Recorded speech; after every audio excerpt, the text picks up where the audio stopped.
네, 프리마켓 뉴욕 2부 시작해 보도록 하겠습니다. 이주환 인더스트리 애널리스트 그리고 김미 캐스터와 함께 하도록 할게요. 안녕하세요. 안녕하세요. 안녕하세요. 저희 오늘은 저희 게스트분 얼굴을 많은 분들이 알고 계시겠지만 다시 한번 말씀드리면은 일단 인더스트리 애널리스트라고 소개를 해주셨는데 굉장히 특이하죠. 박사님이십니다. 그러니까요. 네, 저희 반도체 박사님으로 매우 어찌 보면은 정평이 나 있으신, 그리고는 저도 이분이 이렇게 다른 채널에 나오셔가지고 저희 박사님이 말씀해 주시면은 맞죠 이러면서 이제 아주 저희가 오늘 특히 또 이제 구윤우 캐스터의 좀 중간에 브리핑이 길었는데 어떤 방송을 만들까에 대한 아주 심도 있는 아주 이제 딥한, 그리고 저도 처음 듣는 얘기가 엄청 많았다라는 점. 저희 그렇기 오늘 한 때문에- 시간 동안 반도체 특집으로 할 예정이죠. 예, 그래서 오늘은 반도체, 빅테크 실적 발표도 중요하지만 반도체 기본적인 업사이클이 어떤 식으로 어디까지 갈 수 있을지 그런 것도 저희가 한번 딥하게 오늘 공부해보는 시간으로 준비를 했습니다. 그러니까 저희 지금부터 1시간 5분 동안 채널 고정, 네, 저희 다음 방송까지 침범하도록 하겠습니다. 10시까지 꽉꽉 채워서 하시려고요? 네. 물론 뭐 반도체에 대해서 잘 아시는 분들도 많이 계시겠지만 약간은 좀 낯설고 어렵다 하시는 분들도 많이 계시거든요. 우리 시청자 여러분들 중에서도 그런 분들이 계시다면 오늘 1시간을 통해서 저희와 함께 많은 해안을 받아가 보시면 좋을 것 같습니다. 저희가 말씀해 주신 대로 1시간 지금 한 4분 정도 동안 반도체 특집을 진행을 할 예정인데 그렇기 때문에 오늘 다른 이야기들은 약간 좀 하지 못할 수도 있거든요. 그래서 저희가 시작하기 전에 CNBC에서 한 20분 전에 나온 속보 하나만 먼저 짚어보고 반도체 이야기로 넘어가 보면 좋을 것 같습니다. 이 AI 챗봇 그록이 여성이나 미성년자 성착취 논란 등 성적으로 유해한 이미지를 생성한 것과 관련해 DSA 위반한 혐의로 유럽 집행연합회 EU의 조사에 착수했다라는 소식이 들려왔습니다. 여기에 대해서 우리가 잠깐 짚고 넘어가도 좋을 것 같아요. 네, 저희가 어떻게 보고 오늘 계시죠? 반도체 얘기를 합시다라고 말씀을 드리고 난 뒤에 이제 계속 옆에 뉴스를 찾으시면서 요걸 찾아가지고 오프닝 아이스 브레이킹으로 이거 어떠냐라고 저한테 이제 얘기를 해달라고 오늘 하셔가지고 처음 출연한 우리 게스트분을 두고 예. 저희가 이렇게 섹슈얼한 이런 기사를 띄워놓고 이야기를 하니까 약간 민망을 하긴 한데요. 저희가 잠시 얘기를 하고 넘어가 보도록 할게요. 일단은 저희 방송 분위기가 이렇다라는 걸 말씀을 드리고 싶기 때문에 저희가 어때서요? 좋죠. 프리하죠. 자유롭죠. 예, 일단은 그냥 단도직입적으로 말씀을 드리면 EU에서는 지금 미국을 때리고 싶어 하는 거고요. 그 때리고 싶어 하는 부분에서 트럼프의 최측근 혹은 지금 2026년도 초부터 아주 공식적으로 일론 머스크는 중간선거를 위해서 돈을 뿌리겠다라고 했습니다. 그리고는 이 그록이라고 하는 거는 XAI 혹은 X홀딩스의 핵심적인 기술이다 보니까 이거에 대한 공격이다라고 볼 수 있는 거고, 먼저 포문은 영국이 열었죠.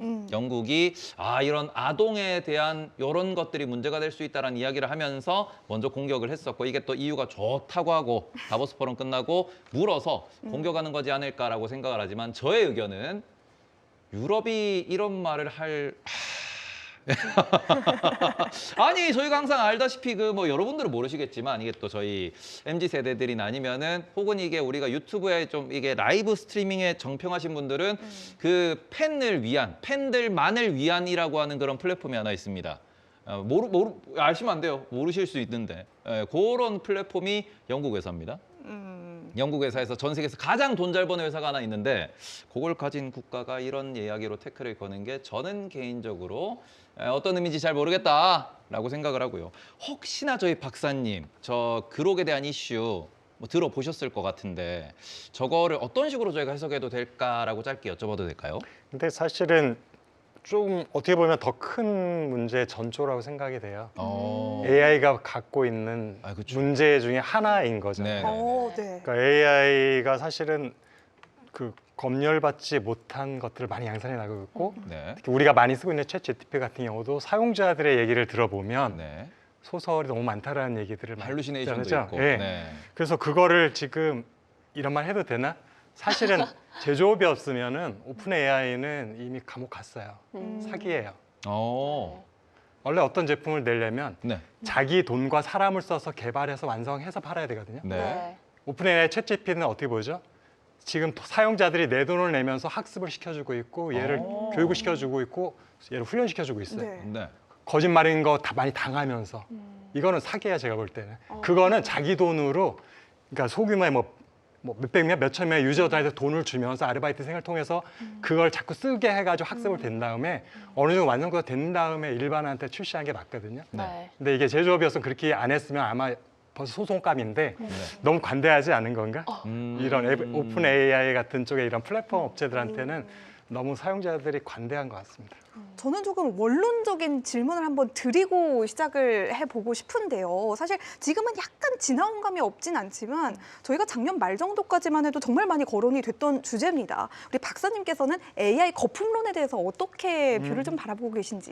이게 굉장히 민감해서 제가 항상 하는 말이 있어요.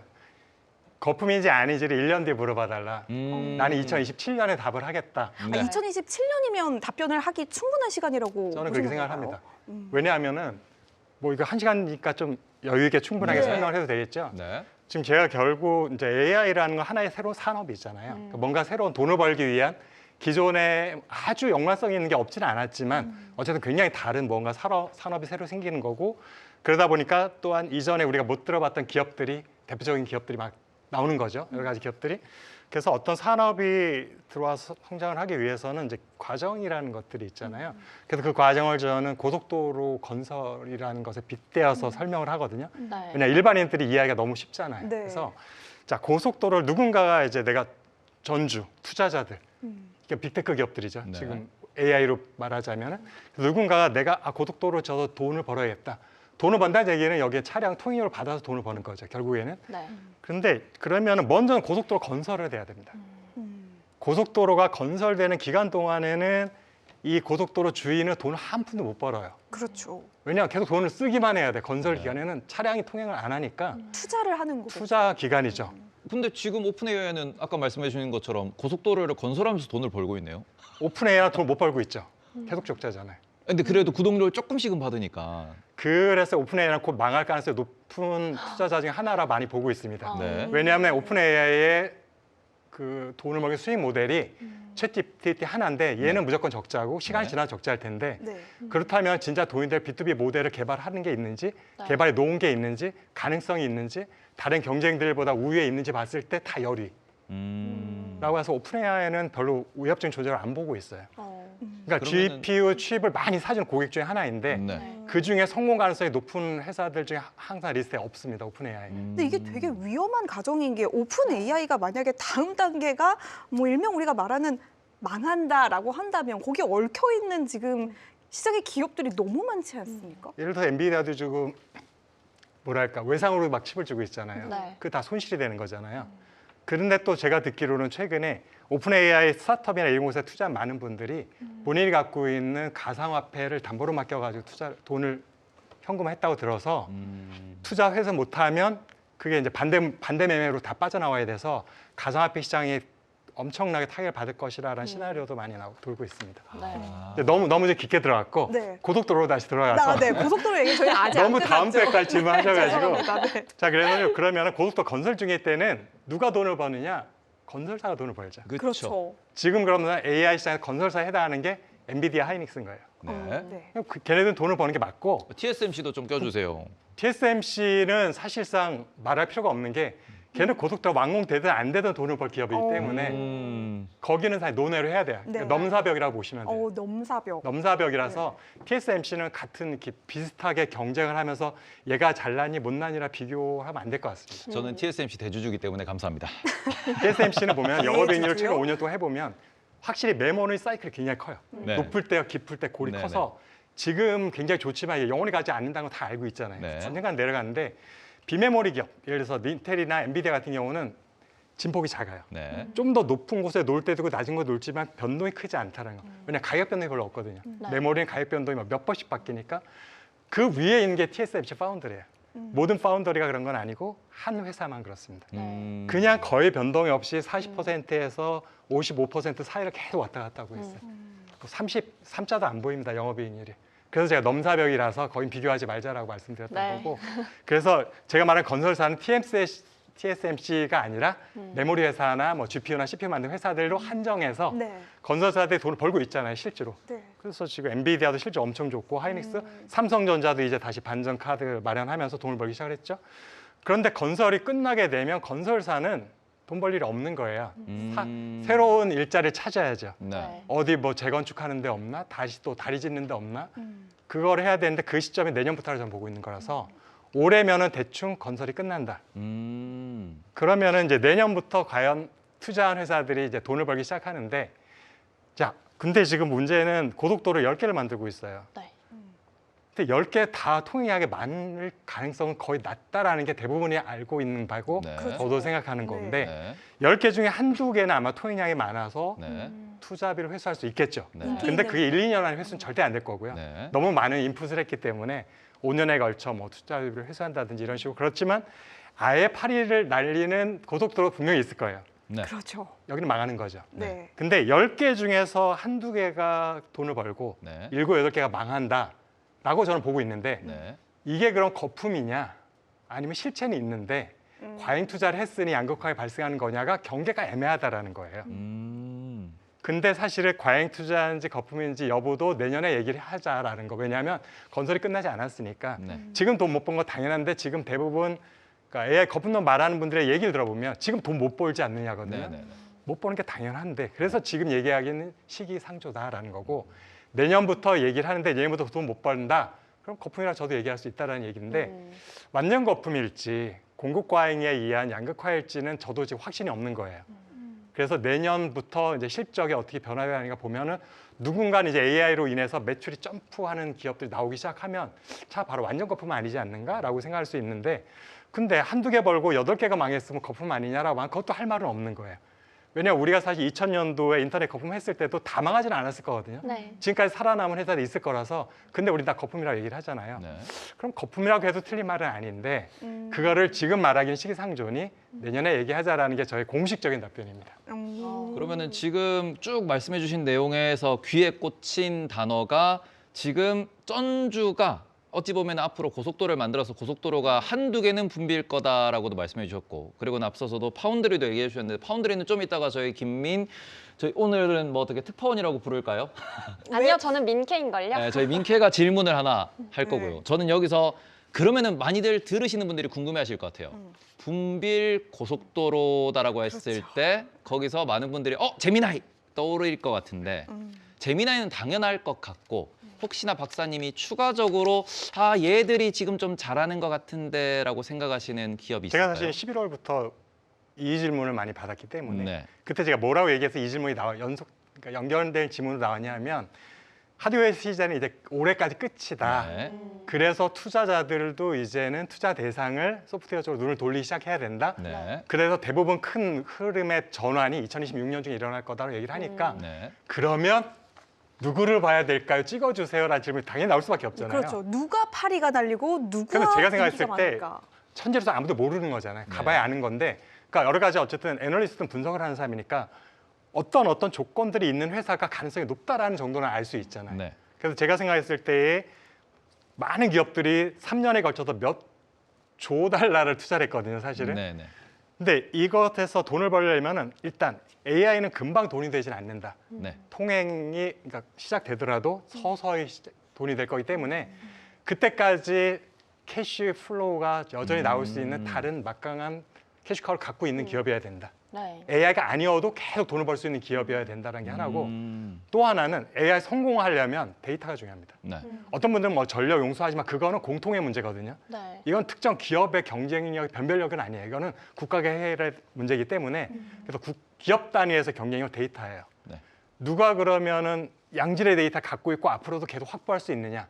이 두 가지를 가진 회사가 확실하지는 않지만 그래도 상대적으로 확률이 높다라고 저는 기준을 갖고 있고 네. 그럼 둘 다 갖고 있는 기업이 누굴까를 이제 거꾸로 생각해 보는 거죠. 네. 그래서 제가 두 개를 찍어줬어요. 11월 달의 얘기입니다. 두 개를 생각해 보면 하나는 구글이다. 네. 둘 다 가지고 있다. 또 하나는 마이크로소프트다. 음. 얘도 둘 다 가지고 있다.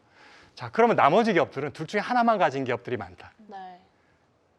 지금도 적자를 보고 있거나 네. 캐시플로우가 좀 불안정하거나 네. 데이터를 확보할 가능성이 별로 없는 기업들은 일단 다 후순위를 밀리는 거라서 그렇게 하다 보니까 가장 두 개 남은 것들이 그 두 기업이었고요. 뭐 우연이겠지만 제가 그걸 방송에서 한두 번 얘기를 하고 한 주 뒤에 워렌 버핏이 구글을 샀다. 구글을 샀고 네. 바로 같은 날인가 다음 날에 손정희 회장이 오픈AI를 하면서 둘이 판 게 뭐냐, 애플과 엔비디아를 팔았어요. 하드웨어에서 네. 소프트웨어 전환. 네. 우연이겠지만 이미 큰 손들도 이미 저와 비슷한 흐름을 이해를 하고 있지 않았나 네. 생각하고, 그리고 나서 한 달 뒤에 이제 정부에서 발표가, 이제 서학개미들이 어느 정도 많이 사냐 항상 한 달 월단 단위로 하잖아요. 부동의 1위였던 엔비디아를 꺾고 구글의 1위로 물러서면서 4조 원이 몰렸다고 하더라고요. 물론 그게 제가 방송 한 번 했다고 그게 확 영향을 받지 않았겠지만 네. 이미 투자자들도 그런 흐름에 대해서 어느 정도 조금 생각하고 있지 않는가라는 생각을 하고 있습니다. 우연이 아닌걸요? 전체적인 플로우가 뭐 그쪽으로 가고 있다. 그렇다고 워렌 버핏이 제 방송 보고 따라했겠습니까? 워렌 버핏이 저희 방송을 보는 그날까지 저희 좀 더 열심히 노력을 하도록 하죠. 네. 알겠습니다. 저희 인트로가 살짝 길었던 것 같아요. 우리 김민 캐스터가 아직 준비해온 인트로도 안 브리핑. 한 거였어요. 인트로도 아직 안 했습니다. 저희 우리 막내 캐스터가 준비해온 브리핑이 이만큼 쌓여 있는데 네. 저희가 하나씩 들어보면서 또 박사님의 의견을 또 첨언해서 시청자 여러분들께 들려드리도록 하겠습니다. 첫 번째 네. 브리핑부터 들어보도록 할게요. 인텔의 4분기 실적부터 함께 이야기 나눠보면 좋을 것 같습니다. 리프턴 CEO는 공장에서 제조 공정이 생각보다 잘 돌아가지 않고 있다라고 하면서 인정하는 내용도 있었죠. 사실 1분기 실적 전망도 부진한 내용이 좀 함께 확인이 됐는데요. 회사의 설명에 따르면 수율이 낮아서 주문을 제때 맞추기 좀 빠듯한 상황이고, 또 그동안 버텨주던 재고도 거의 다 소진된 상황이라고 밝혔습니다. 특히 돈이 되는 서버용 칩은 1분기 말이 되어야 공급이 좀 늘어날 수 있다라는 이야기도 함께 나왔는데요. 사실 인텔의 어느 정도의 문제점들은 시장이 좀 예측하는 분위기긴 했는데, 저는 이런 궁금증이 들었습니다. 뭔가 경영 실패라는 부분도 한 번쯤은 생각해봐야 되지 않을까. 즉 수요 전망에 좀 실패했다는 얘기인데, 이 구형 CPU에 대한 수요를 좀 제대로 파악하지 못했거나, 아니면 이 아예 수요가 존재하지 않는다고 믿었던 건지, 이런 부분에 대한 좀 장기적인 시각이 좀 부족했다는 이야기도 있던데, 좀 이런 경영적인 측면은 어떻게 생각하시는지 궁금합니다. 제가 사실은 아까 뭐 떡밥 아닌 떡밥이 됐는데 TSMC 얘기를 했잖아요. 네. TSMC가 물론 기술력도 가장 좋고 뭐 수율도 잘 나오고 하는 것도 맞지만, TSMC한테 왜 고객이 몰리는지를 가장 근본적인 이유가 있습니다. 잘 만드니까요. 아니요. 가장 많은 팹을 갖고 있어요. 아. 가장 많은 팹이 비슷한 제품의 개수가 많은 게 아니라 음. 모든 레인지의 제품을 다 만들 수 있는 팹을 다 갖고 있는 건 TSMC밖에 없습니다. 어. 예를 들어 삼성전자는 네. 레거시 쪽 네. 거의 없어요. 네. 그다음에 인텔도 비슷해요. 네. TSMC는 이미 한 40년 정도, TSMC의 그 지금 TSMC가 창립된 해가 언제냐면은 이건희 회장님이 회장 취임하던 해였어요. 어. 삼성전자 본격적으로 반도체 네. 정상궤도 한 시점과 네. TSMC가 창립한 게 같은 시점입니다. 그러면서 서로 하나는 IDM으로 하나는 파운더리로서 양대 산맥을 이뤘던 것이고요. 이런 얘기도 처음 듣죠. 네. 그러면서 그때부터 해왔기 때문에 이미 그때는 지금의 뭐 2나노, 3나노가 아니었을 거잖아요. 40년 전이니까 1마이크로, 10마이크로 이런 제품도 시작했을 거고요. 여기서부터 점차 아래쪽으로 기술하면서 이 팹을 폐지해버린 게 아니라 유지하면서 계속 아래로 갔기 때문에 사실은 2나노부터 10마이크로까지 모든 제품을 어떤 고객이라도 다 가져오면 만들 수 있는 게 TSMC이기 때문에 네. TSMC는 저런 문제가 없어요. 근데 인텔과 삼성전자는 짧은 기간의 후발주자로서 어쨌든 두각을 나타내기 위해서 시작했던 게 첨단 공정이었어요. 그래서 삼성전자가 3나노에 그렇게 목숨을 걸었던 거고, 네. 이미 3나노 시대가 이미 완성이 돼버리니까 인텔은 더 후발이다 보니까 2나노, 언더 2나노에 이렇게 목숨을 걸고 있는 건데, 그다음 상대 말씀하신 것처럼 그 윗공정에 대해서는 준비가 잘 안 돼 있는 거예요. 네. 그 다음에 당연히 수율도 안 나오죠. 그쪽이 메인이 아니기 때문에 이쪽에 대한 준비도 안 돼 있었고 경험도 적고, 그다음 기본적으로 파운더리에서의 수율이 잘 안 나오는 거는 실력인 건데, 네. 삼성전자, 인텔이 어려움 겪고 적자를 본다는 이유는 실력이 좀 부족하다는 얘기인 거잖아요. 실력도 부족하고. 그러니까 다시 예정됐던 수순이고, 지금 인텔이 저 보면서 사실은 아픈 과거지만 삼성전자의 아픈 과거가 생각이 나요. 삼성전자 저 문제 때문에 악순환이 빠진 거거든요. 네. 고객이 물건을 맡겼어요. 네, 네, 네, 네. 근데 그거를 만족 못 시켜줬어. 네. 수율이 안 나왔고, 그다음에 여러 가지 문제들이 발생했고, 그러면서 고객이 다 떠났는데, 네. 인텔도 사실은 정부에서 밀어주기가 굉장히 노골적이었었잖아요. 네. 국방부 프로젝트는 무조건 인텔한테 갑니다. 네. 이건 외국 기업한테 안 간다는 뭐 그런 것들을 만들어 버렸기 때문에. 그래서 막 그 일감들이 많이 왔는데 그걸 해줄 수 있는 능력이 안 되는 거예요. 준비가 안 돼 있는 거. 그러면 이제 그 고객들은 다시 등을 돌리게 되죠. 삼성전자 그래서 지금 잃어버린 6년, 7년이 돼버린 건데, 그래서 최근에 그나마 애플과 테슬라가 다시 한번 이제 노크를 한 상황이라서, 지금 중요한 거는 여기서 돈을 버냐 못 버냐, 돈은 무조건 적자입니다. 돈을 못 벌 건데 네. 미국 공장에서 돈을 못 법니다.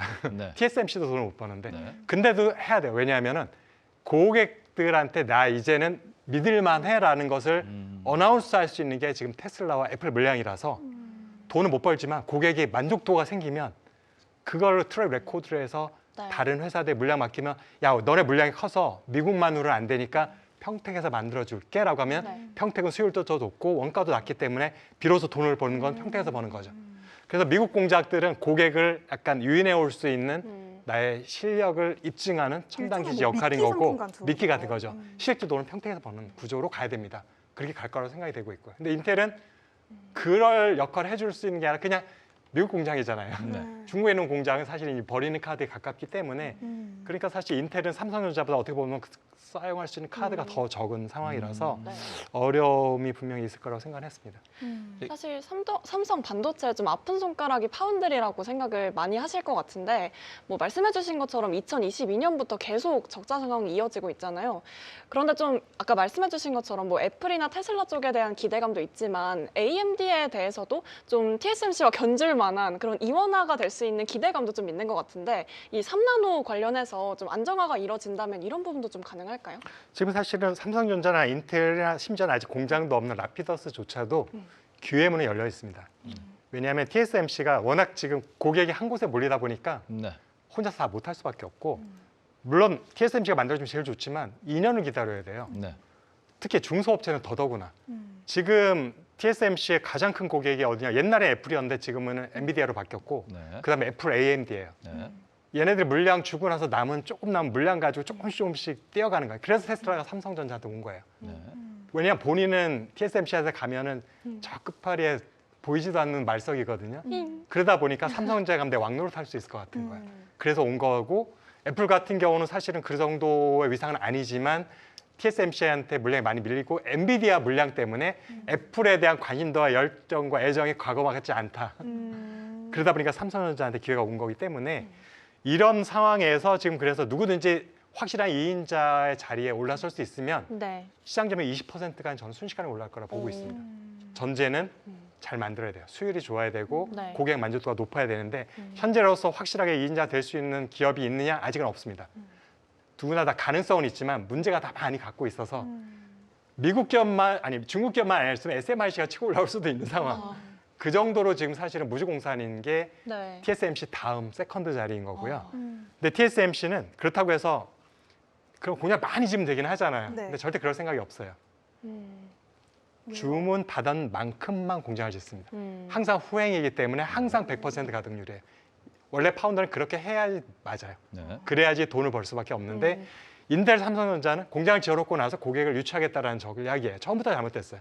그건 메모리에만 통하는 전략인데 그랬기 때문에 적자를 볼 수밖에 없었고 근데 이제는 그나마 TSMC가 FM대로 하다 보니 고객은 늘어나잖아요. 네. 네. 왜냐하면 팹리스 시장은 자꾸 고객이 확대되는데 팹리스는 무조건 파운더리가 필요한데 뭐 TSMC는 나는 확장을 그렇게 무리하게 안 할 거야. 딱 네. 내가 원하는 시간 스케줄대로 갈 거야. 뭐 트럼프가 아무리 협박해도 미국의 공장 내 스케줄대로 가잖아요. 그나마도 수틀리면 조금 1년 늦출래. 근데 그 뭐라고 할 사람이 없어요. 네. 대만 정부도 TSMC한테 강요 못 하거든요. 그렇기 때문에 2인자한테 분명 기회문은 활짝 열려 있다. 누가 2인자 될지 현재로서는 확실하게 보이는 후계자는 없습니다. 그래서 기회문은 열려 있지만 확신 있게 누가 될 거다라는 장담도 못하는 상황인 것 같습니다. 저는 듣다 보니까 조금 궁금해진 게 TSMC를 계속 넘사벽이라고 표현을 하셨잖아요. 그렇다면 TSMC에게 지금 장기적인 좀 장애물이 될 만한 요인이 있다면 있습니다. 어떤 걸까요? 자체가 장애물이죠. 독과점. 음. 독과점 이슈가 유일한 양. 자, 구글도 이전에 한번 다 겪었던 거고 마이크로소프트도 겪었었고 시장 점유율이 70% 넘었거든요. 분명히 제가 볼 때 조만간 떨어뜨리지 않으면 자기가 떨어뜨리지 않으면 아마도 유럽에서 시작되겠죠. 그다음에 미국도 분명히 가세를 할 거고요. 네. 누가 먼저 폼을 여냐의 차이만 있을 뿐이지 70%가 넘는 것에 대한 독과점 이슈는 서구 기업들한테는 네. 분명히 핸디캡입니다. 그래서 TSMC가 68 됐을 때 70대면 위험한데라고 계속 제가 네. 제가 기자들 캐톡방에 있거든요. 계속 얘기했습니다. 70 넘으면 뭔가 변화의 조짐이 생길 수도 있으니까 우리 눈여겨 봅시다.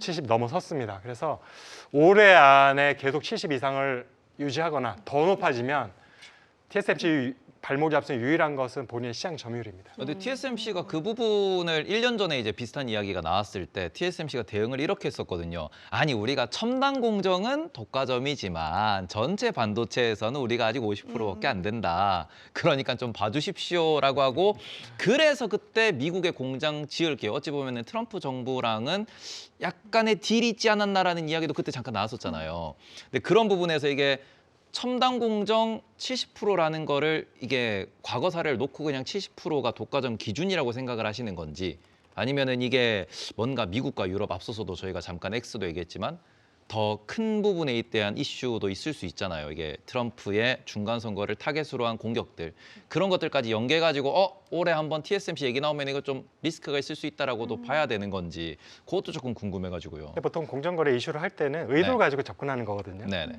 그래서 그냥 전체 시장 점유율을 분명히 얘기할 거예요. 네. 기업한테 가장 불리한 수치를 가지고 얘기를 할 거고요. 아 정부 쪽에서는. 그렇죠. 네. 당연한 거 아닙니까? 그래야지 소송을 해도 이기지. 그렇죠. 그렇기 때문에 무슨 뭐 첨단 이거는 그 TSMC가 궁여지책으로 자기를 변론하기 위한 논리였던 거고 네. 안 통합니다. 그거는. 아. 그런 식으로 따지면은 뭐 옛날에 마이크로소프트 구글 할 때도 그걸 쪼개가지고 네. 네. 얘기를 해서 안 맞았겠죠. 네. 그런 거 안 통했습니다. 근데 TSMC를 만약에 이렇게 독과점 소송으로 해서 제동을 건다라고 한들 항상 반도체를 보시니까 아시겠지만 그럼 TSMC가 아니면 만들어줄 수 있는 곳이 없다가 결론이잖아요. 근데 보통 네. 유럽이나 미국에서 공정거래 이슈를 했을 때 결론은 두 가지예요. 엄청난 돈을 벌금으로 내든지 쪼개든지. 그건 TSMC가 결정할 거예요. 쪼갤지 쪼개라. 벌금을 낼지. 어떤 방향이 TSMC에게 더 장기적인 성장 차원에서 보면 좋은 그거는 이제 선택인가요? 예를 들어서 벌금의 액수가 얼마나 되느냐에 따라서 달라지겠죠. 쪼개는 것과 벌금 내는 것과 어떤 게 본인한테 좀 더 나은 선택인지. 그건 TSMC가 본인 선택을 할 것 같아요. 전략적으로. 근데 어쨌든 간에 선택지는 그렇게 보통 두 가지로 결론을 맺게 돼 있습니다. 그러면은 예를 들어서 쪼갠다 그러면은 TSMC 대만 사업부와 TSMC 미국 사업부가 쪼개지는 뭐 미국 사업부를 쪼개는 것도 있고 지금 말씀하신 레거시 부분을 쪼개가지고 다른 회사 합병하면서 뭔가 독립법인을 하나 만드는 방식으로 쪼갤 수도 있는 거고 네. 그렇게 되면 글로벌 파운더리나 UMC 같은 기업들이 다들 공장들이 대만, 중국, 싱가포르에 네, 있다 네, 보니까 가능성이 높아지는 것도 네. 있고요. 삼성하고 협력 가능성이 별로 높진 않잖아요. 네. 그래서 그런 사실은 구체적인 게 아직 때려지지도 않은 거기 때문에 네. 거기에 대한 대응책을 제가 구체적으로 내놓기는 쉽지는 않은 상황이긴 네. 해서 어쨌든 그런 두 가지의 갈래길에서 고민하게 되는 상황이 올 수도 있다. 네. 네. 시장 점유율 계속 높은 상황에 있으면 네. 그게 이슈가 되는 거지 무슨 기술력인지 무슨 아니면 고객들의 마음이 바뀌든지 이런 이슈는 아닐 거라고 생각합니다. 저는 딱 들으면서 갑자기 딱 생각난 게 그러면은 트럼프의 중간 선거 트럼프와 유럽이 지금 이렇게 갈등하는 상황에서 올해 한 예상컨대 한 6월 7월쯤에 EU가 TSMC를 한번 저격하지 않을까라는 생각이 갑자기 떠올랐습니다. 일단 그 부분은 나중에 이제 시간이 지나면서 왜냐하면 TSMC가 또 메인이고 핵심이다 보니까 그런 것도 볼 수 있을 것 같고 마지막으로 또 TSMC 관련돼 가지고 2029년까지 고객사들이랑 매년 가격 올리기로 협상했다라는 소식이 또 최근에 있습니다. 그러니까 어찌 보면은 이게 뭐 계속 가격 올릴 거니까 왜냐하면 미국 시장 적자라고 말씀을 하셨잖아요. 그런 부분에서 당연히 우리는 앞으로 너네들이 주문한 거를 공급은 해줄 건데 올해는 얼마, 내년엔 얼마, 내후년엔 얼마 계속 올리는 부분이고 이게 결국에는 미국에 있는 그 사업장의 흑자 전환이 목표다라고도 좀 이해할 수 있겠네요. 그 노림수도 있을 것 같긴 해요. 네. 그러니까 이런 식인 거죠. 자, 미국에 있는 공장이 흑자로 전환되려면 네. 전제가 두 개가 필요해요. 하나는 인건비나 유지 비용이 낮아야 되는데 그건 불가능해요. 그건 기본적으로 대만하고 미국하고 차이가 50% 이상 차이 나기 때문에 그 갭을 축소할 수는 없거든요. 네. 또 하나는 공장 지을 때 들어가는 투입 비용을 절약하면 되거든요. 네. 그러면은 사실은 그 감가상각이라든지 이런 것들을 내가 적게 들이니까 빨리 회수를 할 수 있어서 그런 면에서도 이익이 높아지는 효과가 상대적으로 나는 거죠. 그렇게 될 경우에는 이렇게 할 수 있죠. 미국의 공장을 너네 물량을 더 원해? 오케이. 미국의 공장을 지을게. 네. 니네 투자비 절반을 내.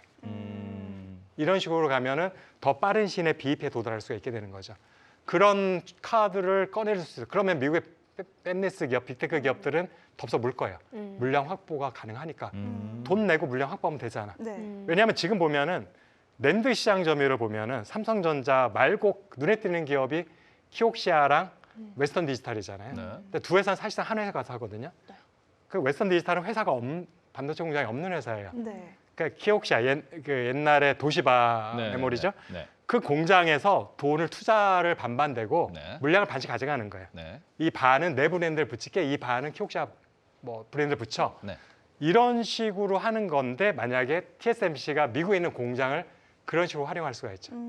이 공장은 예를 들어 가지고 엔비디아 TSMC 공장. 네. 근데 이거는 애플 TSMC 공장. 네. 니네가 투자비 절반을 대. 대신에 물량을 너네 50%는 무조건 니네한테 먼저 줄게. 이런 식으로 하면은 미국 공장을 흑자전을 할 수가 있죠. 네. 그다음에 확장을 하면서도 고객이 확보된 상태도 확장을 할 수 있는 거죠. 그러면은 그런 식으로 어찌 보면은 빅테크가 앞으로 AI 수요, 그다음에 AI 다 로봇도 이야기를 많이 하는데 그런 수요에 있어서도 결국에는 이해 관계에 맞춰 가지고 뭔가 변화할 수 있으니까 그거는 계속 이제 저희가 팔로우 해보는 걸로 하면 될 것 같고 지금 시간이 또 한 25분, 30분 정도밖에 안 남았기 때문에 네. 저희 오늘 준비된 모든 기업들을 다 네. 여쭤보고 가는 게 목표이기 때문에 제가 다 알지 못합니다. 아 근데 이거는 오늘 하셔야 됩니다. 전문가이실 수밖에 없는 질문이 있습니다. 일단은 삼성과 하이닉스도 이번 주에 실적 발표가 있기 때문에 이 질문도 준비를 해줬다고 합니다. 어떤 거죠? 네, 삼성과 SK 하이닉스 부분부터 함께 네. 확인해 보도록 할게요. 4분기 실적 발표를 이번 주 앞두고 있습니다. 아무래도 6세대 고대역폭 메모리인 HBM4에 대한 입장이 좀 궁금할 텐데요. 대량 양산 시점과 매출 목표, 또 엔비디아의 샘플 테스트는 어떻게 진행되고 또 이런 내용들도 함께 확인해 봐야 될 것 같고요. 삼성전자가 또 임원 성과 보상을 위해 자기 주식 처분 소식을 함께 내놨다는 점, 그리고 SK하이닉스도 자사 성과급에 대한 일정을 함께 내놨다는 점까지 확인해 보시면 좋을 것 같습니다. 사실 저는 SK하이닉스와 삼성전자 관해서 가장 첫 번째로 들었던 질문이 어떻게 보면은 이제 동일 날에 이제 진행이 실적이 되잖아요. 같은 날에 29일 날 네. 네. 한 시간 차이 아닌가요? 하이닉스가 이번에 붙였습니다. 일부러 네. 아 저는 항상 아주 이거 옛날에는 차이가 있었는데 아주 크게 보고 있는 게 원래는 삼성전자가 먼저 했던 걸로 아는데 이번에는 붙인 걸로 알고 있습니다. 자신감이죠. 네. 그래서 이런 자신감 속에서 앞으로 국내 기업들에 한해서는 어떤 뭔가 이런 경쟁 구도가 이뤄질지 이런 부분에 대한 구체적인 HM의 질문이 한정돼서 아니면 궁금합니다. 메모리 전반적으로 메모리 전반적으로 전반적으로? 궁금합니다. 좀 충격적인 말씀 먼저 드릴게요. 네. 자 발표를 아직 안 했지만 네. 하이닉스 4분기 영업이익률 50% 조금 넘을 거라고 생각이 되고 있고요. 네, 지금 예상치가 50%, 51% 정도 더 나올까요? 그다음에 한 달 전에 발표한 마이크론은 47%였어요. 네. 네. 누가 더 높아 보이죠? 하이닉스가 높아 보이죠. 네. 그렇죠. 왜다 보이기에는요. 조용해진 건가요? 네. 근데 압도적으로 마이크론의 실적이 좋은 겁니다. 왜 그렇죠? 삼성전자는 영업이익의 한 절반 정도가 환율 효과예요. 네, 네. 아. 마이크론 환율 효과가 제로예요. 아. 만약에 하이닉스가 달러로 재무제표를 작성했으면 영업이익이 네. 한 30% 정도 나왔을 겁니다. 아. 마이크론이 압도적으로 수익성이 그 좋은 차이가 거고요. 생각보다 네. 굉장히 그래서 크네요. 마이크론이 지금 정말 잘하고 있고 네. 메모리 시장에서 또 하나는 최근에 가격이 올라서 사실 실적이 많이 좋아진 것도 있잖아요. 네. 4분기, 3분기에서 가격이 왜 올랐나를 생각해 볼 필요가 있어요. 네. 대부분 잘못된 전문가들의 말은 네. 수요가 넘쳐서 내지는 HBM을 만들다 보니 공장이 여유가 없어서 다른 거 못 만드니까 쇼티지가 나왔다. 쇼티지라는 건 다 인정, 다 얘기를 해요. 네. 쇼티지 원인에 대해서는 본인들이 분석을 안 하고 그냥 기업 IR팀의 말만 듣고 아 우리 풀가동하는데 모자라서라고 얘기했을 거예요. IR팀에서는. 네. 그렇게 말했겠죠 당연히. 제가 분석을 해봤어요. 최근에 그래 모델을 만들었어요. 궁금해가지고. 그래서 국가에서 직접 관리하는 통계청에 보면 제조업들의 모든 지표들이 나오고 네. 거기에서 거꾸로 제가 거기엔 다 이제 지표로 나오는데 거꾸로 가동률을 추출하는 모델을 만들었거든요. 그래서 반도체 제조업의 가동률을 봤더니 뭐 2023년에 60%까지 낮아졌었고 최근에 높아진 게 80에서 90%예요. 네. 가동률이. 네. 네. 풀가동이라는 말이 아니죠. 근데 시장에서는 그 얘기도 있더라고요. 이렇게 수요가 폭발해서 대응해야 된다라고 하면은 뭐 TSMC도 마찬가지지만 삼성전자, 하이닉스, 마이크론도 엄청난 증설을 발표하고 과거 사이클 같은 경우에는 막 반도체 장비에 대한 수주가 엄청나게 나와야 되고 이러는데 좀 잠잠하다라는 평가도 있는 것 같더라고요. 수요가 넘친다는 건 서버에 한정된 얘기고요. 네. 서버는 확실히 지난 3년 동안 23년 동안 올해까지 좋고 올해까지 좋을 거라고 생각이 되고 있어요. 서버만. 네. 네. 서버를 제외한 제품들은 수요가 진짜 안 좋고요. 네. 최종 제품 수요제들 다 마이너스 성장하고 있어요. 네. 근데 가격이 올랐잖아요. 네. 말이 안 되는 거죠. 네. 감산 때문에 그렇습니다. 담합인가요? 담합을 했는지 모르겠지만 국내 반도체 제조의 투톱은 분명히 같이 감산을 하고 있는 것 같습니다. 네, 네, 네. 근데 감산을 해서 가격을 올렸어요. 그러다 보니까 네. 물량을 포기하고 가격을 택한 거잖아요. 네. 이익을 얻기 위해서. 근데 거기에 동참하지 않은 기업들이 있죠. 마이크론은 마이크론과 그래서- 중국 기업들은 감산에 동참 안 하고 증산을 했죠. 네. 근데 가격은 한국 기업들이 올려놨어. 네. 그 수혜는 똑같이 누려요. 네. 그러면 누가 더 지혜로운 거, 누가 더 좋은 성과를 낼 수밖에 없죠. 그래서 마이크론 성격이 더 좋은 거예요. 물량도 늘렸는데 가격은 한국 애들이 올려줘 버렸고 네. 중국 기업들도 똑같아요. 증산하고 있는데 가격을 한국 기업도 올려줬어. 그래서 흑자 전환을 했습니다. 중국 네. 기업들이 적자를 몇 년은 더 할 거라고 생각했는데 강제로 흑자 전환 시켜버렸어요. 한국 기업들이 감산하면서. 네. 이게 어떻게 그동안 시장에서 부각이 안 되고 있었을까요? 왜냐하면 직접 분석을 안 하니까. 어. 들은 거를 얘기하니까 그렇지. 네. 네. 네. 오. 왜냐하면 IR팀에서 우리 감산하고 있습니다 하면 주가 폭락할 거잖아요. 네. 절대로 그렇죠. 얘기 안 합니다. 그렇죠. 네. 네. 네. 그래서 제3자가 제공한 데이터로 직접 분석하는 수밖에 없습니다. 그럼 그럼- 결국 3파전 중에서는 마이크론이 가장 선두주자라는 마이크론이 지금 결론이네요? 가장 수익성이 좋은 거고 네. 그 얘기는 실력이 정말 가장 좋다는 얘기인 거죠. 심지어 음. HBM 매출 비중도 하이닉스가 훨씬 낮아요. 근데도 영업이익률이 더 높다는 얘기는 환율효과 제외했을 경우에 마이크론이 정말 무섭게 치고 올랐다는 얘기가 되는 거죠. 그 반대로 과거에도 그런 사이클이 많았었죠. 삼성전자가 증산을 하면서 어찌 보면은 시장 가격을 다 후려치면서 저희가 맨날 치킨 게임 얘기하던 그거를 역으로 걸었던 게 과거였었고 그것 때문에 미국에 있던 메모리 기업들, 일본에 있던 메모리 기업들이 다 쓰러졌는데 지금은 이게 뭐 개인적인 평가이긴 합니다만 삼성전자가 DDR5 쪽으로 넘어오면서부터는 수율이라든지 기술력이라든지 아니면은 외부에서 하는 내구성 테스트 이런 거에서 좀 많이 좀 하이닉스보다 떨어진다라는 평가가 있었던 걸로 기억이 나거든요. 그러면서 어찌 보면은 지금 삼성전자가 치킨 게임을 걸지 않은 상태라서 이런 가격이 형성된 것이 아닌가라는 생각도 들고. 근데 오늘 아침에 뉴스로 삼성전자가 뭐 이게 찌라시긴 하지만 HBM4 퀄 테스트 이제 통과됐다 이런 얘기가 나오고 있고 HBM4에 대해서 특히 이야기가 나올 때는 지금 오히려 올해 ASP 가격이 떨어질 거다라는 전망도 많이 나오더라고요. 왜냐하면 삼성전자가 본격적인 참전을 한다. 공급의 물량이 늘어나니까. 네. 근데 이렇게 되면 오히려 뭐 HBM뿐만 아니라 삼성전자가 오히려 기술에 자신감을 가져버리고 최근에 좀 많이 바뀌었다라는 얘기도 나오는데 공급을 늘리면서 또다시 치킨 게임을 걸면 이런 메모리 쪽이 갑자기 올해 내년이 또 색깔이 바뀌는 게 아닌가라는 걱정도 돼가지고요. 가격은 곧바로 하락하겠죠. 네네네. 가격 하락인데 어차피 시기만 문제이지 네. 하락할 수밖에 없는. 왜냐하면 사실은 탄탄한 수요를 바탕으로 공장 풀가동했는데도 부족해서 가격 오르는 거는 탄탄한 거죠. 네네. 경제 논리로 오른 거기 때문에 이거는 체질이 좋아요. 네. 근데 지금같이 수요가 안 좋은데 공급을 더 줄여가지고 가격 올린 거는 체질이 안 좋기 때문에 네. 공장 가동만 하거나 아니면 내가 안 올려도 경쟁자들이 물량 확 늘려버리면 네. 순식간에 깨지는 거예요, 밸런스가. 그 가격은 순식간에 하락하고 억지로 올렸던 만큼 빠지는 속도는 더 빠를 겁니다. 네, 올라왔던 네, 네. 속도보다. 네. 근데 그건 분명히 예정돼 있어요. 시기만 정확히 모를 뿐이지. 네. 그다음에 지금 치킨 게임 말씀해 주셔서 지금 보면 저도 지금 의아한 부분이 있어요. 경영진들에 대해서. 네네. 네. 과거에 삼성전자 주로 많이 했던 게 지금 말씀하신 것처럼 정확하게 내 마진을 축소하면서 네. 나는 그렇지만 마진이 있어 플러스야 흑자인데 경쟁사들은 적자가 될 수 있는 가격을 딱 유지해가지고 네. 도태시키는 게 삼성전자의 전략이었고 사실은 다른 사람도 다 비슷해요. 그러니까 절대 강자들이 그런 전략을 통해서 다 고사시키면서 시장을 독식해 왔던 건데 네. 이번엔 거꾸로 내 수익을 올리면서 경쟁자를 다 살려줘 버렸던 거예요. 네. 이게 뭔가 굉장히 그 전략적인 판단 하에서 한 건지 아니면은 현 경영진들이 과거에는 왜 그렇게 안 했는지 몰라가지고 정말 단기적인 성과에 너무 집착을 하고 있는 게 아닌 건지라는 부분이 혼동스럽긴 하지만 뭔가 약간 비정상적인 방법이에요. 이거는 네네네. 중국 기업들을 오히려 고사시켜야 되는 게 맞거든요. 네. 미래를 본다면 그렇죠. 시장 점유율이 지금 빠르게 높아지고 있고요. 제가 올해 연말 되면은 뭐 7%, 9%, 10%될 거예요. 시장 점유율이 네. 메모리에서. 네. 이거를 원치는 않았을 거거든요, 분명히. 근데 본인들의 감산 정책이 이렇게 결과를 낳게 됐고 마이크론도 마찬가지로 떼돈을 벌게 만들어 버렸어요. 그래서 지금 약간 저는 뭐 제가 당사자가 아니니까 뭐 어떤 배경에서 이런 전략을 이번엔 다르게 과거와 다르게 했는지는 모르겠으나 분명히 고개를 갸웃거리게 하는 포인트는 있습니다. 그러니까 지금 시장에서 최근에 저도 뉴스를 오늘도 오면서 찾아봤는데 뭐 TSMC도 마찬가지지만 삼성전자, 하이닉스 그리고 샌디스크 관련 낸드 관련 키옥시아 같은 경우에도 최근에 한 3개월만 찾아봐도 가격을 40% 올린다, 50% 올린다, 뭐 100% 올린다는 얘기를 계속 해오면서 이게 말 그대로 공급 충격이다라는 이야기 그리고는 수요 폭발이라는 이야기가 계속 헤드라인에 따라붙어 있더라고요.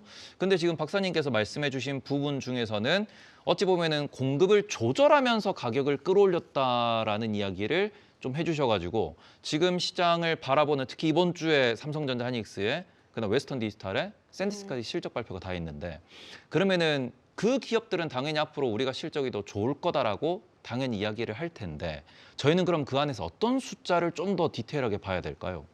여기서 그 실적을 본다고 하더라도 우리가 알 수가 없어요. 아, 왜냐하면 공급 조절하는 사람들이 언제 그 카드를 안 쓸지라 우리가 모르거든요. 그 시점 우리가 알 수 없어서 네. 그 카드가 나오게 되면 이제 확 바뀌는 거예요. 네네네. 자, 환율하고 가격 효과가 지금 국내 반도체 제조업 이익이 한 70%를 차지하고 있거든요. 네. 실제 물건을 팔아 버는 건 한 30%밖에 안 돼요. 전체 네. 영업이익 중에서. 근데 환율은 우리 송재인 대표도 얘기했지만 점차 하향 안정화 좀 갈 거다. 시간의 문제긴 하지만 가격도 이제 공장 가동률 정상화하는 순간 하락 반전할 수밖에 없는 거. 정해져 있는 거예요. 시기만 정확히 모를 뿐이지. 네. 그런데 내년이 올해보다 좋고 후년이 내년보다 실적이 좋을 거다라는 거는 논리적으로 말이 안 되죠. 메모리 기업들의 입장에서 봤을 때. 그렇다 보면 이제 올해가 피크일 가능성이 높은 거죠.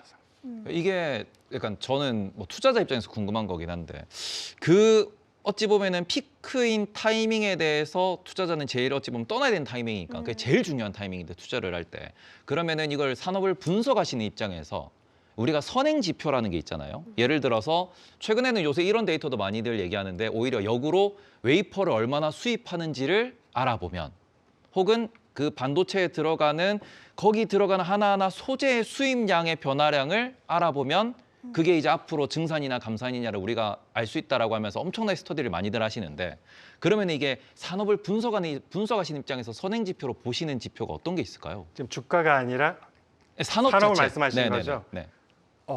제가 있는데 하나만 봐서는 정확하게 알 수가 없어요. 네네네. 저 같은 경우는 한 적게는 5개에서 많게 10개까지 네. 지표를 같이 봅니다. 네네. 입체적으로. 네. 그림을 같이 크로스로 보면서 네. 흐름을 보고 그걸 확정돼 있는 데이터를 가지고 미래를 예측하는 네. 시거든요. 그래서 어느 정도 예측력이 높다고 저는 그러니까 생각하고 영업 있는데 비밀이니까 다 공개하시기보다는 요 정도는 개인 투자자가 보는 게 좀 도움이 될 것 같다 하시는 지표가 있을까요? 수출을 보는데 네네. 수출에서도 이게 사실은 물량 지표를 봐야 돼요. 아 수출 물량. 네. 왜냐면 가격 효과가 다 들어가 있기 때문에. 네. 그래서 제가 모델을 만든 게 있어요. 네네. 네.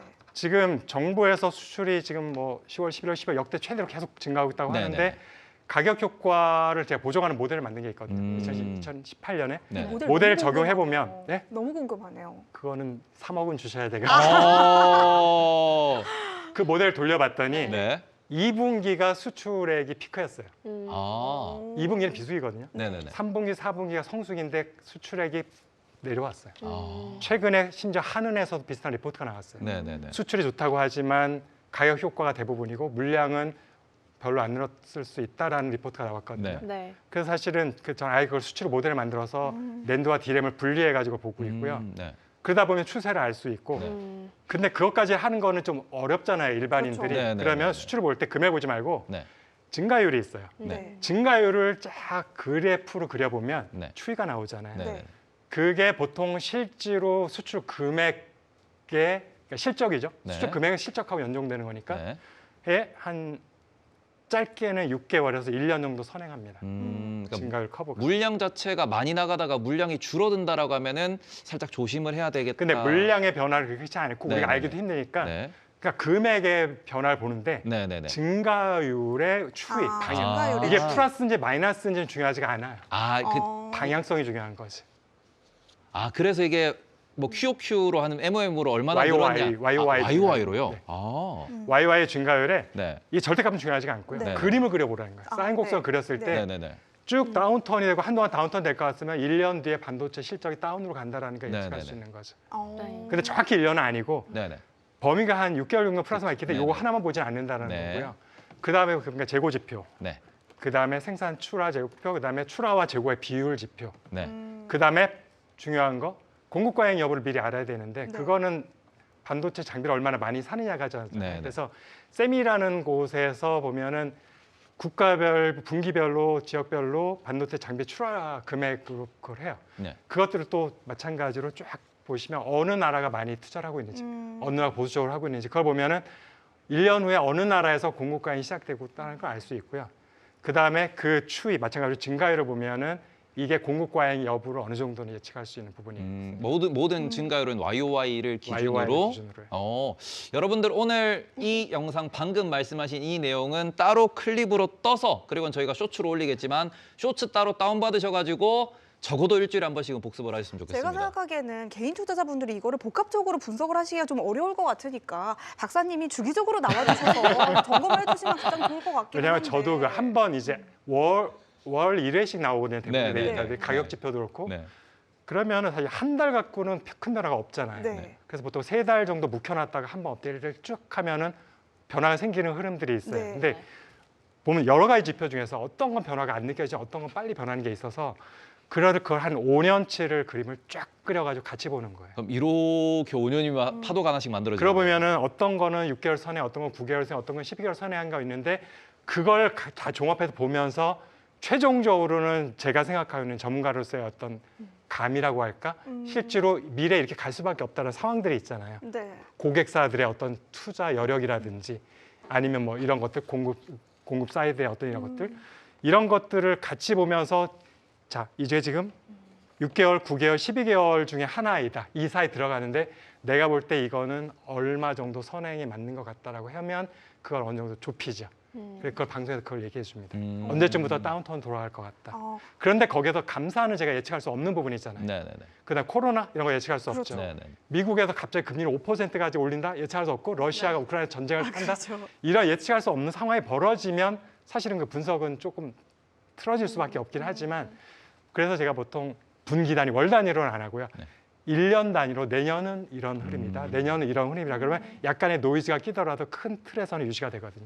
일단은 제가 2027년 1월 26일 출연 약속을 받아놨습니다. 그렇습니까? 아, 1년 뒤에요? 네, 1년 뒤에 딱 이날 오케이. 다시 함께 알겠습니다. 모여서 반도체 네. 미래에 대해서 이야기해보는 요일은 거예요. 확인- 그때쯤 확인하셨죠? 되면은 그 버블론에 대해서도 조금 얘기를 할 수 있겠네요. 네네. 버블론의 개념의 정의를 그때 하면 되겠네요. 저는 1년씩 이제 보시기 때문에 이어 박사님이라고 이제 부르려고 합니다. 뭐라고요? 이어 박사님.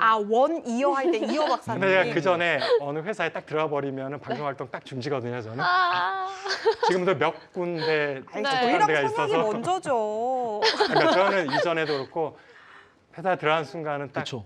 얘기를 해요. 네. 카톡방에 이제부터 저는 잠적합니다. 잠적 은퇴합니다라고 싹 들어갑니다. 오늘이 그러면 정말 귀한 기회겠네요. 근데 이제 언제 뭐 정해진 게 없는데 네. 언제든지 사라질 때 갑자기 사라진다는 거. 네. 그러면 약속 하나 해주실 수 있나요? 사라지시기 전에 마지막으로 저희 방송 한 번 더 출연해 주시는 걸로. 보통 제가 사라지기 전에 가까운 분들은 한두 주 전에 얘기를 해줘요. 네. 급하게 그러면 고별 방송을 만들긴 하더라고요. 방송 오늘 너무 소중한 기회니까 저희 우리 방금 이니어로 PD님이 네. 무조건이라고 하셨습니다. 네. 무조건이죠. 그리고 저희 지금 시간이 가고 있기 때문에 마음이 네. 급해요. 우리 김민 캐스터 엔비디아 질문도 한번 드려봐야 되잖아요. 좋습니다.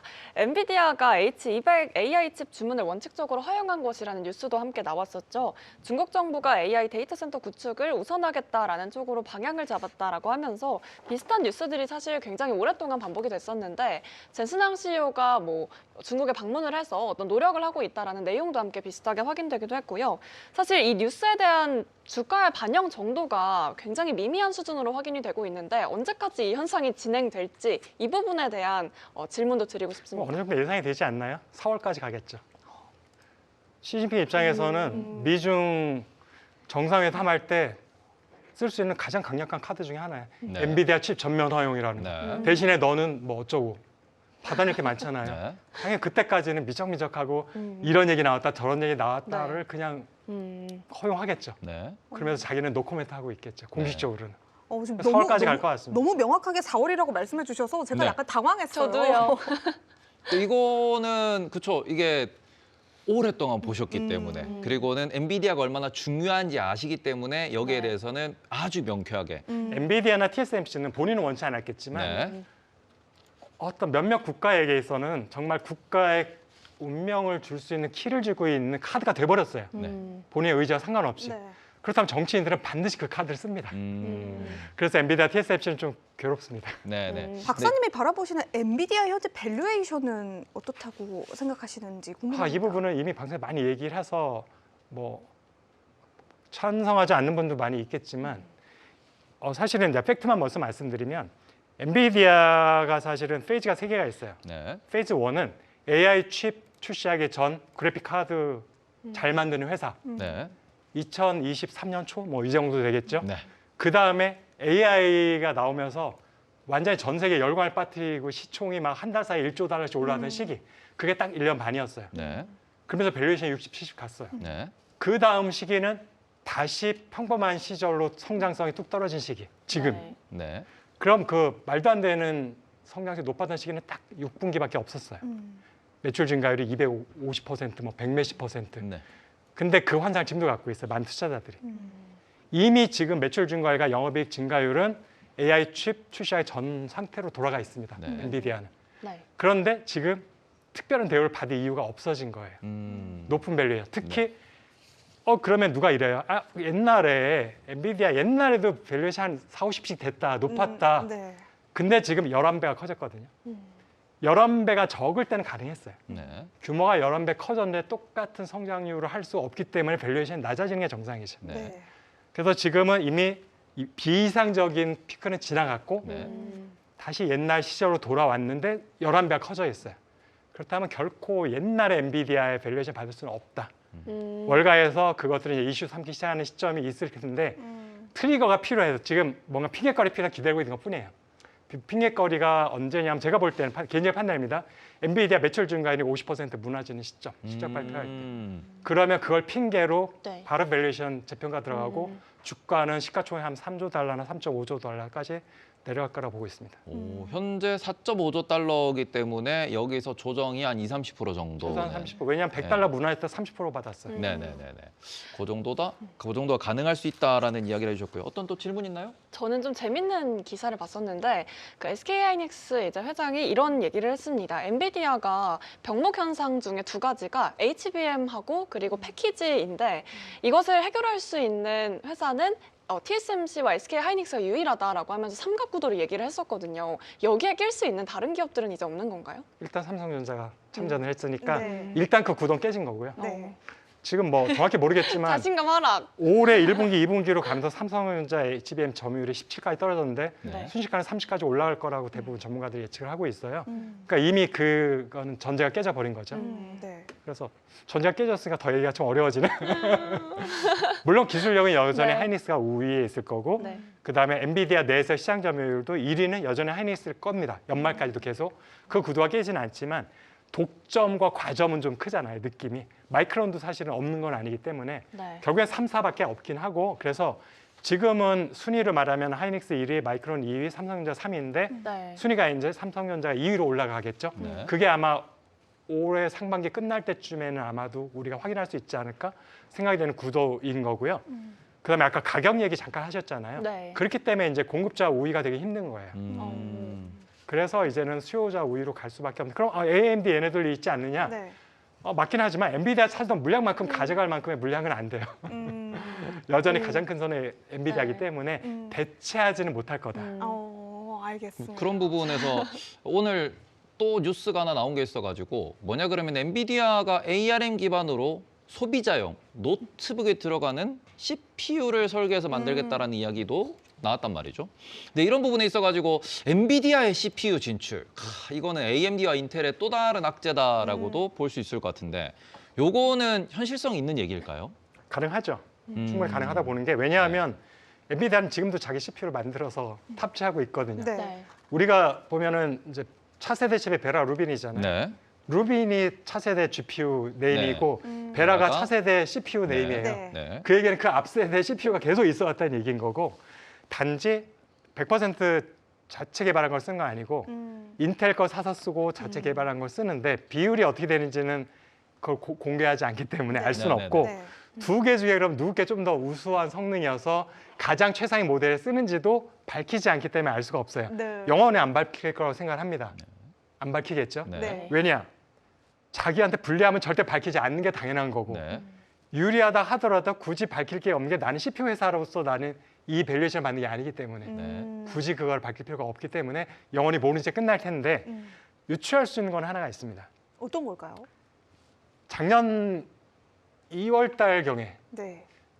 어떤 거 걸로 기억해요. 1월이나 2월이었던 것 같은데 2025년. 2025년 정확히 1년 전 네. 이때쯤에 그때 젠슨왕이 뭐라고 했냐면 지금 우리가 자체 개발한 CPU도 쓰고 사서 쓰는 것도 있다. 사서 쓴다는 게 아마도 인텔이 대본일 거라 생각이 되고 있는데 근데 점차 자체 비중을 높여가겠다고 했어요.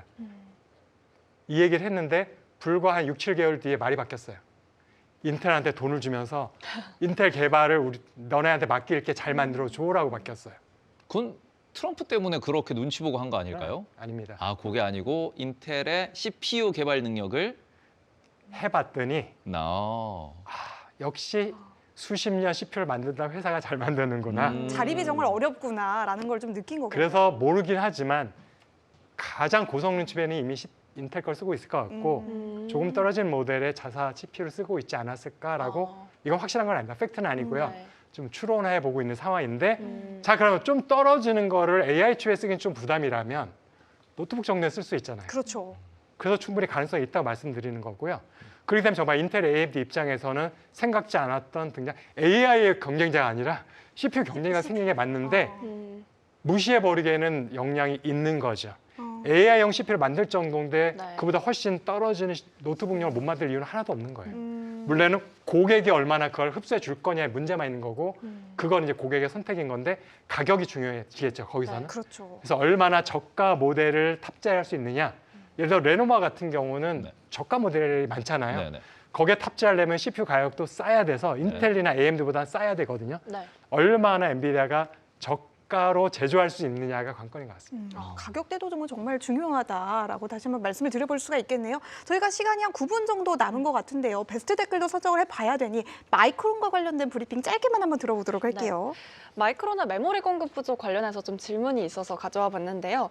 사실 HBM 메모리 1비트를 생산하려면 D램 3비트 생산을 포기해야 하기 때문에 AI 인프라 구축이 속도가 올라갈수록 소비자 기기용 메모리는 자동으로 부족해질 수밖에 없는 상황이 최근 연출되고 있습니다. 또 여기에 더해서 이 차량용 반도체까지 좀 번질 우려가 있다라고 하는 좀 확장된 이런 메모리 공급에 대한 이슈가 나오고 있는데 특히나 저는 궁금했던 점이 이 차량 관련해서 DDR4에서 DDR5로 넘어가는 이 차량이라면 이런 기업들도 좀 타격이 받지 않을까? 뭔가 광범위한 메모리 공급 부족 현상이 일어나고 있는데 이 시각도 좀 궁금합니다. 그거는 우리가 이미 한번 겪었었잖아요. 코로나 때. 그때 왜 그 차량용 반도체 풍기가 발생했냐 하면 결국에는 제조해주는 물론 사실은 차량용 반도체 업체들은 IDM도 있어요. 직접 설계도 하고 만들기도 하는 유럽과 미국 기업들이 있지만 네. 또 설계만 하고 파운드리에서 만드는 회사들도 있었거든요. 근데 차가 안 팔렸잖아요. 네. 1억대 2019년인가 찍고 그다음 7천만 대까지 빠졌었어요. 판매 대수가. 그러면은 수요가 없는데 공장 돌려서 뭐해? 스마트폰으로 다 돌렸어요. 공장. 한번 개조하고 다 바꾸면 다시 바꾸는데 시간이 많이 걸리잖아요. 네. 그러다 보니까 차량은 그러다가 코로나 끝난 직후에 갑자기 차량이 팔리기 시작했고 또 테슬라도 한몫을 했죠. 전기차. 네. 근데 이미 스마트폰 만들던 공장에서 갑자기 차량을 만들 수 없다 보니 공급 부족이 생길 수밖에 없었던 건데 이런 스토리가 있어서 근데 왜냐하면 차량용 반도체 업체가 규모가 D램 업체들 같이 큰 회사들이 아니에요. 네. 규모 자체 작다 보니까 작은 물량 가지고도 사실 출렁일 수 있는 여지가 충분히 있다. 그러다 보니까 지금 말씀드린 것처럼 그런 쇼티지가 분명히 발생할 수 있는 여지가 있어서 이제 근데 물론 차량용 반도체 만드는 회사들은 따로 전문 회사들이기 때문에 얘네들이 갑자기 그쪽에 대한 물량의 비중을 줄이지 않으면 쇼티지가 확 오지는 않겠지만 뭐 사실 알 수는 없는 건데 수요가 갑자기 늘 수도 있는 거잖아요. 특히 자율주행차 같은 경우는 일반 차량 내연기관에 비해서 굉장히 많은 반도체와 메모리가 들어가잖아요. 배터리 용량도 당연히 커지지만 이런 면에 있어서 아직까지는 자율주행차 뭐 택시 정도 수요이기 때문에 많지 않지만 어느 순간에 양산 모델이 이제 많이 팔리기 시작하면 현재로서 유일한 건 미국 시장 밖에는 없겠죠. 네. 근데 중국도 있긴 하죠. 그럴 경우에 제가 볼 때 어떻게 보면 중국이 더 사실은 정책적으로는 오픈돼 있어요. 자율주행차에 있어서는 제가 볼 때 중국에서 빠르게 만약 자율주행차 풀어버리면 지금은 특정 지역만 오픈하고 있지만 네. 먼저 풀어버리게 되면은 중국 시장은 워낙 시장 자체가 크고 전 세계 차량 시장의 33% 정도가 중국이기 때문에 소비 기준으로 했을 때 당연히 중국 시장에서 갑자기 차량용 수요가 확 늘면 쇼티지가 올 수는 있습니다. 그렇게 되면 이제 다른 나라들의 완성차 메이커들도 더군다나 쇼티지에 대한 타격을 받게 될 수는 있습니다. 그리고 그 마지막으로 정말 궁금한 게 하나 있습니다. 지금 뭐 마이크론 이야기도 했고 쇼티지 얘기도 했고 그다음에 여러 가지 이야기가 나왔는데 지금 시장에 가장 핫한 것은 요번에 삼성전자, 하이닉스 아니면 샌디스크까지 이야기가 나온 소위 말하는 계약 기간 문제, 공급 계약 기간을 원래는 우리가 6개월 단위, 뭐 길면 1년 단위 이야기까지 나왔었는데 마치 파운드리, 마치 TSMC처럼 지금 낸드 같은 경우에는 2년 공급 계약을 하고 있다라는 이야기도 나오고 있어서 이 부분 어떻게 생각하실까요?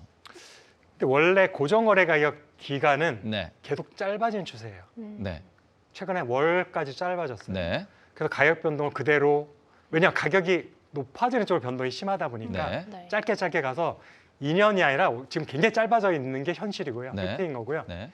2년, 1년 제가 볼 때 현실성이 없는 얘기라고 생각합니다. 그러니까 헤드라인에 자꾸 그런 얘기가 나오다 보니까 공급 부족을 부각시키기 위해서 얘기를 한 거죠. 네. 실제로 공급 부족이 수요의 기반이 아니다는 거 제가 설명드렸잖아요. 네. 그 공급 부족이란 말이 순식간에 사라져서 공과이 될 수도 있어요. 1년 네, 이내에. 네. 그런데 1년, 2년 계약을 고객들이 할까요?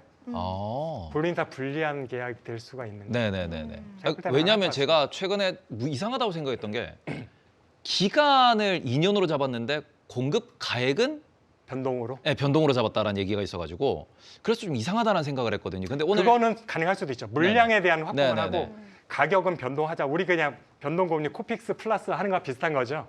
그래서 일정 고정이면서 일정 변동을 감안한 것 그렇게 갈 수는 있는데 그것도 전제 조건은 고객 수요가 사실 공급에 비해서 훨씬 더 많다라는 전제가 필요하죠. 그게 데이터 센터 때문에 나온 얘기인 건데 네. 네. 데이터 센터가 최근 올해까지 3년 동안은 정말 수요가 좋았잖아요. 네. 그래서 사실 AI 칩만 많이 팔린 게 아니라 이 SSD도 똑같이 많이 팔려요. 왜냐하면 데이터 센터 구성하려면 필연적으로 세트로 들어가야 되니까. 그런데 제가 볼 때 데이터 센터의 가장 그 높은 성장률은 올해가 끝이에요. 아무리 계산해도 끝이에요. 네. 내년부터는 한 자리 성장. 올해는 30%인데 내년 한 자리가 거의 확실해 보이고 어쩜 마이너스라고 갈 것 같은 상황에서 과연 데이터 센터를 지으려는 고객들 본인들이 알잖아요. 네. 본인들이 투자할 거기 때문에 거기서 과연 1년, 2년 후 물량을 내가 약간 분리해가면서 확보할 필요가 있을까? 제가 볼 때는 그 가능성은 높지 않다 봅니다. 네. 그럼 이번 실적 발표에는 투자의 캐펙스 성장률에 대해서 좀 더 우리가 눈여겨봐야 될 것 같다라는 생각이 드네요. 저희가 시간이 다 돼가지고 네. 저기 지금 앉아 있는데 빠르게 베스트 댓글 선정 시간으로 넘어가 보도록 할게요. 네, 베스트 댓글 선정해 보도록 하겠습니다.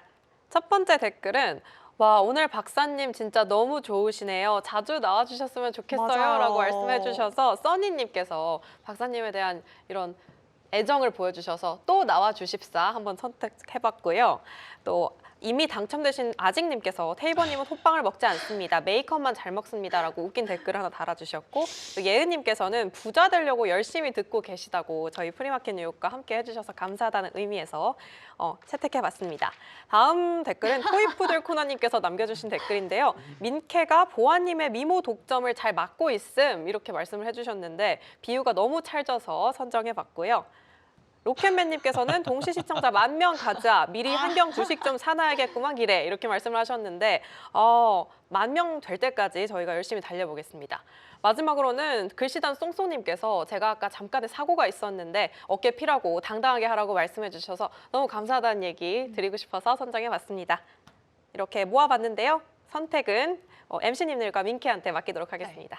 저는 오늘 박사님과 함께 공부를 너무 오랜만에 열심히 했다는 댓글들을 많이 봤기 때문에 네. 우리 박사님 오늘 모신 거 우리 PD 형 너무 잘했어라는 댓글들이 많더라고요. 저는 그 댓글로 선정을 한번 해보도록 할게요. 우리 민캐스터는 어떤 댓글이 가장 좋았나요? 저도 뭐 사실 박사님 모시기 너무 힘들었었기 때문에 맞아요. 이런 부분들이 너무 달아주신 분들이 많아서 그분들을 저희가 다 드릴 수 없잖아요. 그래서 오늘 빛났던 댓글은 아무래도 토이푸들 코난님의 댓글이 저는 오늘 마음에 들었습니다. 민캐가 보아님의 미모 독점을 잘 담고 있음. 이렇게 사심으로 가는 거예요? 그동안 제가 미모를 독점하고 있었는데 이제는 네, 아까 박사님 말씀해주신 것처럼 이 독과점 시장에서의 무서움도 있잖아요. 제가 그걸 잘 막아보도록 하겠습니다. 네, 제 미모가 이제는 독점을 하고 있지 박사님, 못하다고 제 방송이 합니다. 이런 방송입니다. 네, 박사님 지금 열심히 설명하시다가 지금 말문이 탁 막히셔서 저희를 이렇게 쳐다보고 계신데 근데 동시접자 10,000명 진짜 어려운 건데.